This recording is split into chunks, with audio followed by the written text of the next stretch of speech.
Hello, നമസ്കാരം. ജോസ് കാച്ചപ്പള്ളി ഷോയിലേക്ക് സ്വാഗതം. ഇന്നലത്തെ വീഡിയോയിൽ നമ്മൾ കടുക്ക ഫ്രൈ ചെയ്യാനുള്ള ഒരുക്കങ്ങൾ പൂർത്തിയാക്കി. ഇന്നത്തെ വീഡിയോയിൽ കടുക്ക ഫ്രൈ ചെയ്യുന്നത് കാണിക്കുകയാണ്. നേരത്തെ മുളകുപൊടിയും മഞ്ഞൾപ്പൊടിയും ഉപ്പൊക്കെ ചേർത്ത് കൂട്ടി വെച്ചിരുന്ന കടുക്ക അത് ചട്ടിയിലേക്ക് ഇട്ടു. ചട്ടിയിൽ നേരത്തെ വെളിച്ചെണ്ണ ഒഴിച്ച് വെച്ചിട്ടുണ്ട്. അപ്പം ഇനി അത് വറുത്തുകൊണ്ടിരിക്കുകയാണ്. ഇപ്പോൾ പകുതി വറുത്താൽ മതി.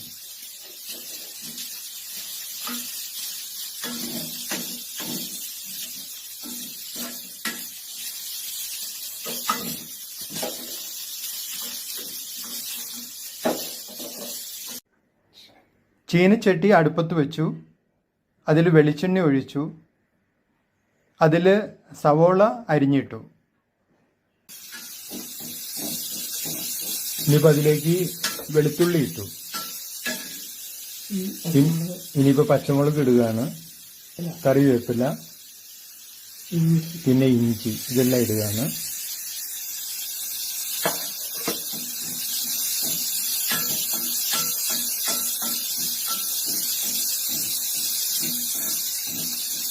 ചീഞ്ചട്ടിയിലുണ്ടായിരുന്ന വെള്ളമൊക്കെ വറ്റിപ്പോയി. അതുകൊണ്ട് പിന്നെ ഇനിയിപ്പോൾ കുറച്ച് വെളിച്ചെണ്ണ ഒഴിക്കുകയാണ്.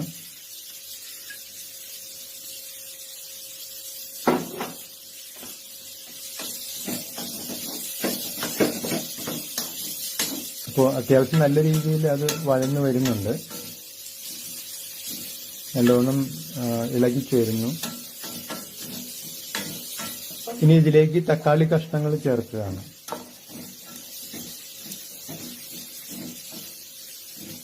ഇതെല്ലാം ചേരുമ്പോഴാണ് നമുക്ക് കടുക്കയ്ക്ക് കുറച്ചൊരു പൊലിമ ഉണ്ടാകുക, അതോടൊപ്പം സ്വാദും. ഇനി ഇതെല്ലാനും കൂടി നല്ലോണം ചേർത്ത് ഇളക്കണം.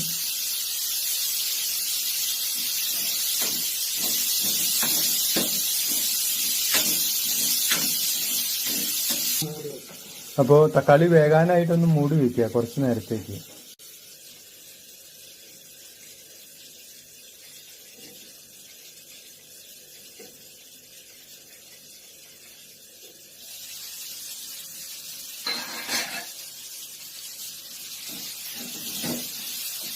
ഇപ്പൊ അതിൻ്റെയൊക്കെ ഒരു നല്ലൊരു സ്മെല്ല് നമുക്ക് കിട്ടുന്നുണ്ട്.